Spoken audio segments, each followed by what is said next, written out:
ನಾಯಕನಹಟ್ಟಿಯಲ್ಲಿ ರಾಜಕೀಯ ಸಂಚಲನ ಸೃಷ್ಟಿಸಿರುವ ಮಹತ್ವದ ಬೆಳವಣಿಗೆ.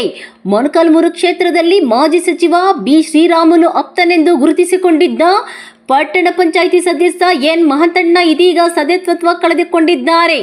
ಹೌದು, ನನ್ನದೇ ನಡೆಯಬೇಕು ಎಂಬ ಧೋರಣೆಯಲ್ಲಿ ಅಧಿಕಾರ ದುರ್ಬಳಕೆ ಮಾಡಿಕೊಂಡ ಆರೋಪ ಸಾಬೀತಾದ ಹಿನ್ನೆಲೆ ನಾಯಕನಹಟ್ಟಿ ಪಟ್ಟಣ ಪಂಚಾಯಿತಿಯ 14ನೇ ವಾರ್ಡ್ ಸದಸ್ಯ ಎನ್ ಮಹಂತಣ್ಣರನ್ನು ಅನರ್ಹಗೊಳಿಸಿ ಚಿತ್ರದುರ್ಗ ಉಪವಿಭಾಗಾಧಿಕಾರಿ ಕೆಜಿ ಕಾಂತರಾಜ್ ಮಹತ್ವದ ಆದೇಶ ಹೊರಡಿಸಿದ್ದಾರೆ. ವಸತಿ ಯೋಜನೆ ಹೆಸರಿನಲ್ಲಿ ಭಾರೀ ಅವ್ಯವಹಾರ ನಡೆದಿದ್ದ ಆರೋಪ ಇದೀಗ ಸತ್ಯವಾಗಿದೆ. 2015-16ನೇ ವಾಜಪೇಯಿ ವಸತಿ ನಗರ ಯೋಜನೆಯಲ್ಲಿ ತಮ್ಮದೇ ಕುಟುಂಬ ಸದಸ್ಯರಿಗೆ ಅನಧಿಕೃತವಾಗಿ 3 ಮನೆಗಳ ಮಂಜೂರಾತಿ ಕೊಡಿಸಿ ಸರ್ಕಾರದ ಲಕ್ಷಾಂತರ ರೂಪಾಯಿ ಅನುದಾನ ಪಡೆಯಲು ಪ್ರಭಾವ ಬಳಸಿದ್ದಾರೆಂಬ ಆರೋಪ ತನಿಖೆಯಲ್ಲಿ ದೃಢಪಟ್ಟಿದೆ. ಪದ್ಮಾವತಿ, ಅನಸೂಯಮ್ಮ ಹಾಗೂ ಅನಿತಮ್ಮ ಎಂಬ ಕುಟುಂಬ ಸದಸ್ಯರ ಹೆಸರಲ್ಲಿ ಮನೆ ಮಂಜೂರು ಮಾಡಲಾಗಿತ್ತು.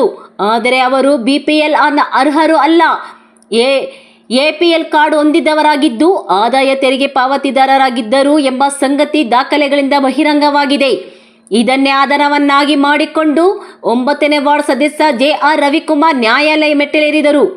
ಆರಂಭದಲ್ಲಿ ದೂರು ವಜಾಗೊಂಡಿದ್ದರು. ಬಳಿಕ ಹೈಕೋರ್ಟ್ನಲ್ಲಿ ಸವಾಲು ಹಾಕಲಾಗಿತ್ತು. ಪ್ರಕರಣ ಗಂಭೀರವಾಗಿ ಪರಿಗಣಿಸಿದ ಹೈಕೋರ್ಟ್ 16 ದಿನ ಒಳಗೆ ಕ್ರಮ ಕೈಗೊಳ್ಳುವಂತೆ ಚಿತ್ರದುರ್ಗ ಉಪವಿಭಾಗಾಧಿಕಾರಿಗೆ ಸೂಚನೆ ನೀಡಿತ್ತು. ಕೊನೆಗೆ ಎಲ್ಲ ದಾಖಲೆಗಳ ಪರಿಶೀಲನೆಯ ಬಳಿಕ ಎನ್ ಮಹಂತಣ್ಣ ಅವರು ಸದಸ್ಯತ್ವವನ್ನು ರದ್ದುಗೊಳಿಸಿ ಆದೇಶ ಹೊರಬಿದ್ದಿದೆ.